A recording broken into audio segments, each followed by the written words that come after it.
Perfect. And you are on with Jamil for 15 minutes. Perfect. So Hey, tell Hi. hey, So tell me, Sammy. how's it going? Everything's going great over here. Good, good. So tell me a little bit about why you decided to do the show. Well, I've done a few game shows. Started in 2017. I've been in a few different shows, and it was always exhilarating to me.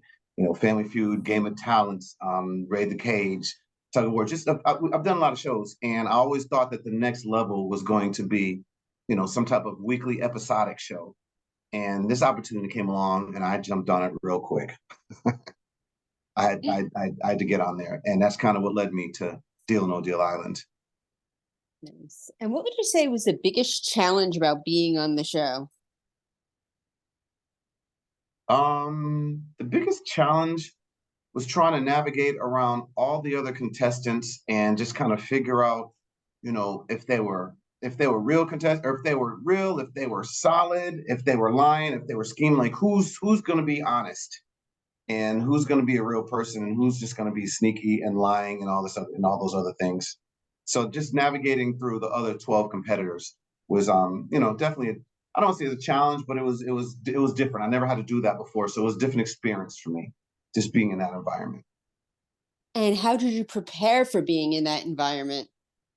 Well, it's funny. There's a couple things that I did. Um, I knew there was going to be a lot of challenges on the show. So what I did, I'm a runner and I try to stay fairly active. So what I tried to do was definitely get my running game up and just kind of get in the best physical shape that I could because I knew there was a lot of physical challenges. So I knew that was a big part of the show. So that's one of the things that I did. It's like, Jamil, just get in the best physical shape that you can in this amount of time. So I worked on that. And as far as the cast and dealing with the other people, that's something that I've been doing for the last 15 years. I'm a healthcare recruiter, and one thing I have to do is healthcare recruiters that come there, many different type of personalities, different ages, different sexes, races, everything, and you have to figure out your way to navigate around them. Like, okay, how am I going to connect with this person for them to want to work with me and my company? Because there's millions, there's thousands of companies out there that are like exactly the same thing, and you have to be different and figure out a way to connect with those people. And I just kind of took that same strategy in Deal or No Deal Island. I'm sure it's going to be 12 other people. They're going to be eclectic. They're going to be crazy. They're going to be goofy. They're going to be fun. But how am I going to connect with them? And, I just kind of use the same strategy that I have in my job for the last 15 years. That's incredible. You could tell how much this meant to you and how hard you worked. And what would you say was the biggest lesson you learned about yourself while being on the show? Ooh, biggest lesson I've learned about myself being the show is that, Jamil, you can be an emotional person. I never really looked at myself as an emotional guy. If things go wrong or if things not going my way, then what I try to do is two things. I always say KIM, keep it moving or find the funny. And, you handle the situation, you just go on. So I never really looked at myself as an emotional person. But me get eliminated, that kind of, unleashed some feelings inside me that I didn't really think that was going to happen. Literally, it was very emotional for me when she said, Jamil, you're out of here. And just the way that felt, was very emotional. And I really learned from myself that, despite what you think of yourself, Jamil, you're a very emotional person. One thing about me is I've watched some reality show TVs through over the last 20 years or something. I have my favorites. And anytime you have a person get overly emotional, or what I feel is overly emotional, you kind of roll your eyes. I'm like, oh, whatever. Why are you acting like this? You're on TV, you're having fun. Enjoy it, enjoy the ride. And I get it now that I'm on the other side. You get eliminated early like I did, then you just wow. It's very emotional. And I wasn't prepared for that. And I learned that I'm a pretty emotional guy. And do you have any regrets about your experiences or anything that you would do differently? There's one, I don't want to say it's a regret, but my mother always told me hindsight is 2020. And there's one thing that I could have did differently is when we were finished with the challenge, and it was Kim and Alyssa, they were the bottom two. One thing I didn't do was go on what we used to call the apology tour. I didn't go up to Kim and have a conversation with her and say, hey, I know you're going up against the banker. We've had conversations. You're pretty intelligent, pretty smart.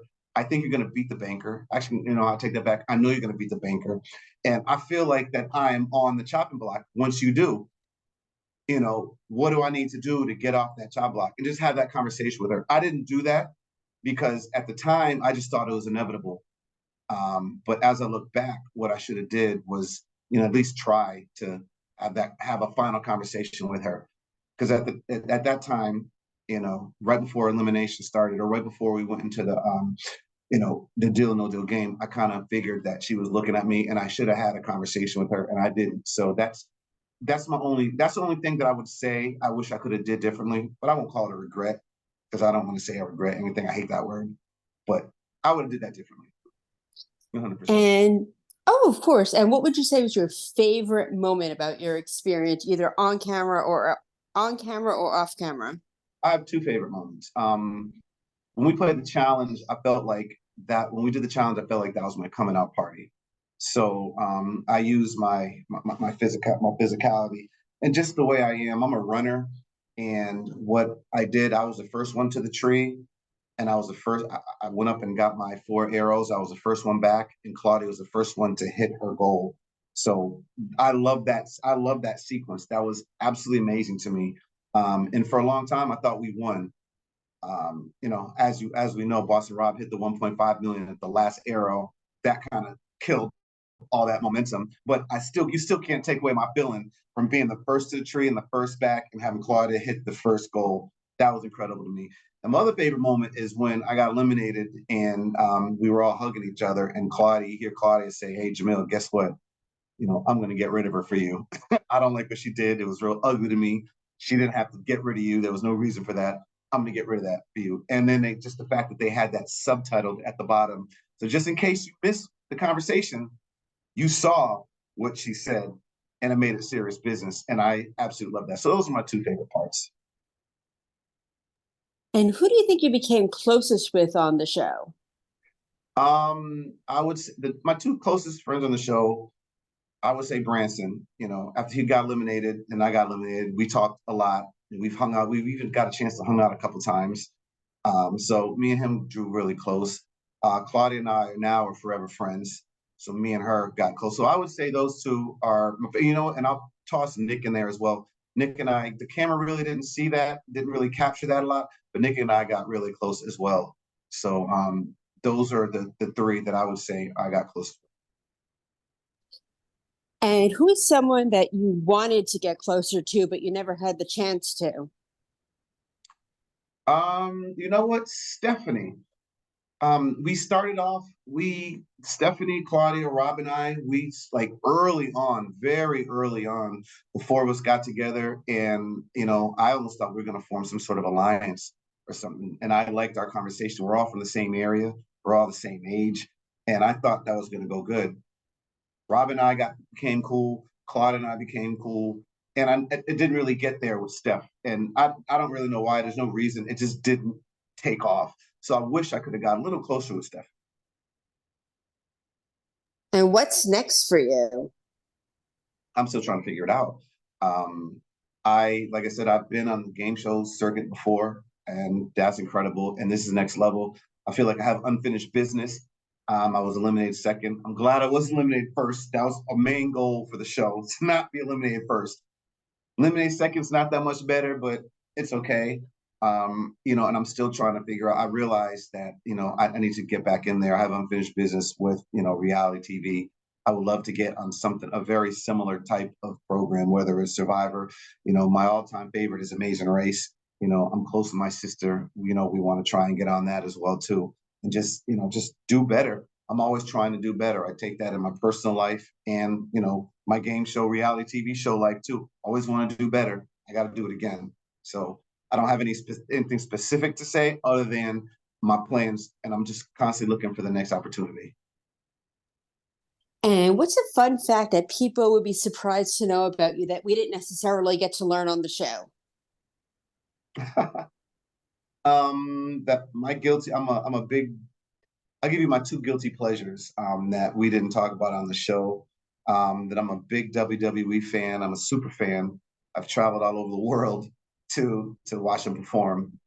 Um, that's the main one. I'm a big WWE fan, and I'm a super fan. So, like I said, I've traveled all over the world, and I'll continue doing it. Matter of fact, I have an event on Friday that I'm going to.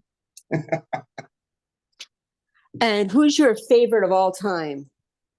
Hey, wrestler, Yes. Razor Ramon. Love it. Love it. I grew up watching too, so you got good taste there, man. Razor Ramon's my favorite. I mean, when he first came out, he just had that Scarface thing. His first vignettes they were ridiculous, and he's probably my all-time favorites. I mean, I got a lot of favorites, but I mean, he's probably my all-time favorite. And other than wrestling and Deal or No Deal, what are you watching these days? You know what I'm watching right now? I am binge watching The Sopranos. I've never watched Sopranos, and I've heard a lot of chatter the last 6 months about how it's the greatest show ever, just from friends.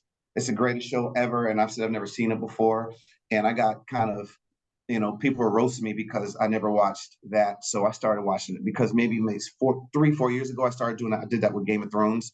People were all over me because I never watched that, so I binge watched that and enjoyed that, and that was an amazing ride. So it's the same with I'm on season 3 of The Sopranos. That's kind of that's the only thing that I'm really watching right now. Because I don't like to watch too many things.